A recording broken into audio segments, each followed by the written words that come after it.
Assalamualaikum. Annyeonghaseyo. Kembali lagi di channel YouTube ini. Kali ini kita akan coba membahas tentang Korea Selatan. Ngomong-ngomong masalah Korea, ini identik sekali dengan yang namanya drama Korea. Dengan segala alur cerita yang bikin baper, bahkan didukung oleh artis-artis yang total dalam memainkan perannya. Lalu, K-pop idolnya dengan penampilan yang begitu energik dan fans yang fanatik dari berbagai negara. Bahkan, menurut Hyundai Research Institute menyatakan bahwa boyband sekelas BTS mampu menghasilkan 50 triliun untuk ekonomi Korea Selatan selama 1 tahun.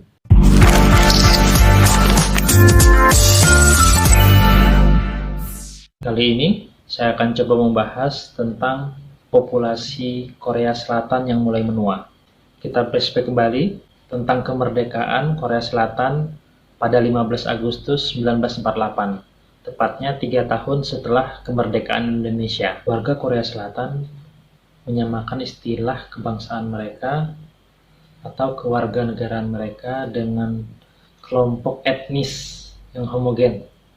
Mereka biasa disebut dengan Minjok, karena bagi mereka multi etnis seperti Indonesia ataupun seperti negara yang lain mempunyai banyak etnik atau suku itu kurang cocok.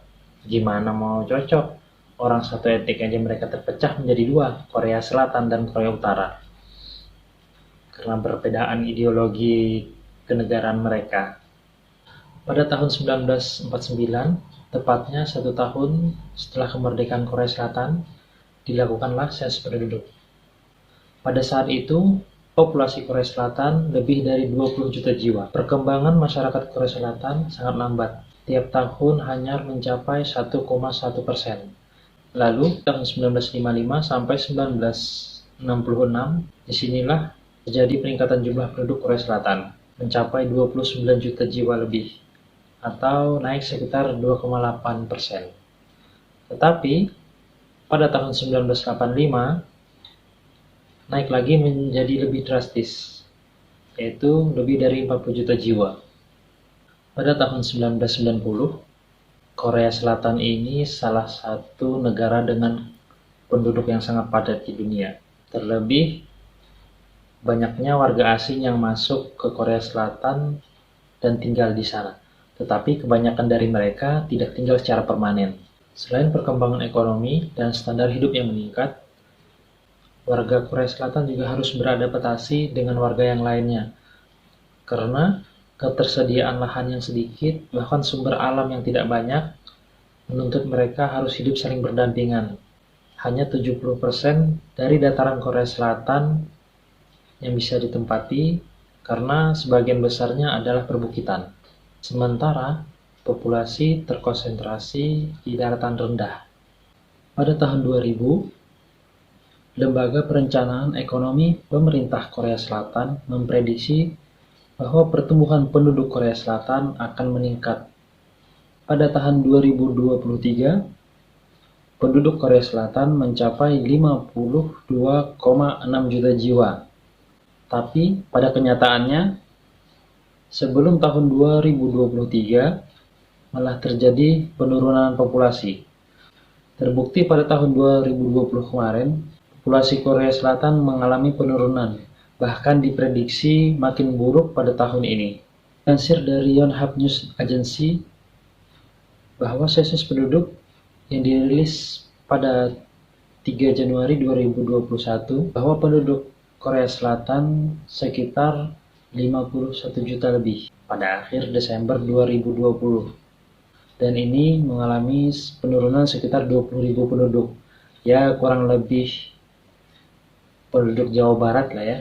Pada tahun 2020, Korsel melaporkan bahwa ada 275.815 kelahiran. Artinya, turun 10% dari tahun sebelumnya. Sementara, 307.764 orang meninggal pada tahun 2020, yang artinya malah meningkat 3,1% dari 2019. Ada gap yang cukup besar antara angka kematian dan angka kelahiran. Pada tahun 1950, terjadi perang Korea Selatan dan Utara. sampai menewaskan banyak orang. Dan kala itu, Korea Selatan sangat terpuruk, bahkan jadi negara yang miskin.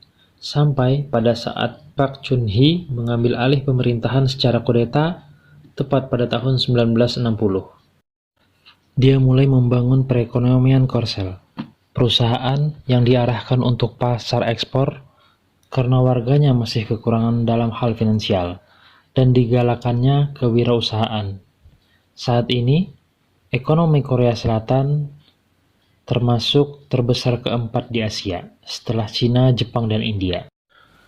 Sama halnya seperti negara industri lainnya yang banyak mengalami urbanisasi, Korea Selatan juga mengalami di mana warga desa banyak yang pindah ke kota.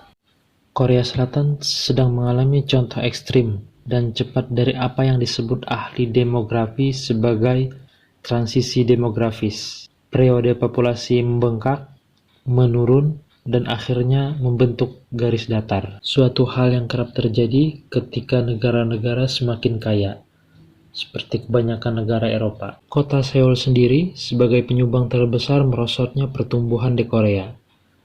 Pada bulan September 2020 saja, jumlahnya sekitar 9.699 juta jiwa. Padahal, di masa puncaknya, kota Seoul pernah dihuni sekitar 10 juta lebih pada tahun 1992. Korea Selatan memiliki tingkat kesuburan terendah di dunia. Dengan kata lain, bahwa wanita Korea rata-rata hanya memiliki 0,9 anak. Sebaliknya, rata-rata kesuburan global di kisaran 2,1 anak. Jadi, wanita Korea Selatan belum mencukupi untuk standar ini. Bahkan diperkirakan pada tahun 2100 nanti, Korea akan kehilangan setengah dari warganya. Di lain sisi, masalah demografis ini mengalami perbaikan dalam sisi kesehatan, di mana Korea Selatan sendiri menjadi salah satu negara yang memiliki harapan hidup tertinggi di dunia. Rata-rata, bayi yang lahir di Korea Selatan dapat hidup sampai usia 85 tahun. Pemerintah Korea Selatan sendiri memprediksi bahwa pada tahun 2067 diperkirakan populasi penduduk akan mencapai 39 juta jiwa. Nah, artian setengah dari warga akan berumur di rentang 63 tahun, bahkan lebih. Angka-angka ini melukiskan gambaran masyarakat yang sangat tua. Dengan tingkat kelahiran yang rendah, perkawinan yang lebih sedikit, dan umur yang lebih panjang. Tren ini menciptakan populasi Korea Selatan yang lebih cepat menua daripada negara maju lainnya. Populasi umur yang lebih panjang berarti akan lebih banyak orang yang lebih tua. PBB sendiri memperkirakan bahwa penduduk Korea Selatan pada tahun 2100 akan mencapai pada angka 29 juta jiwa, dan banyak faktor mempengaruhi ini semua. Apa sih sebabnya? Populasi Korea ini menurun, meningkatnya pengangguran, membengkaknya biaya hidup, dan beban biaya lainnya. Tren yang sedang melanda wanita Korea Selatan adalah lebih suka menunda usia perkawinan dan mempunyai anak, karena beban kerja di sana yang sangat tinggi. Jam kerja yang hampir 12 jam sehari, 6-7 hari dalam seminggu, karena tingginya pajak dan besarnya biaya mencukupi kebutuhan anak.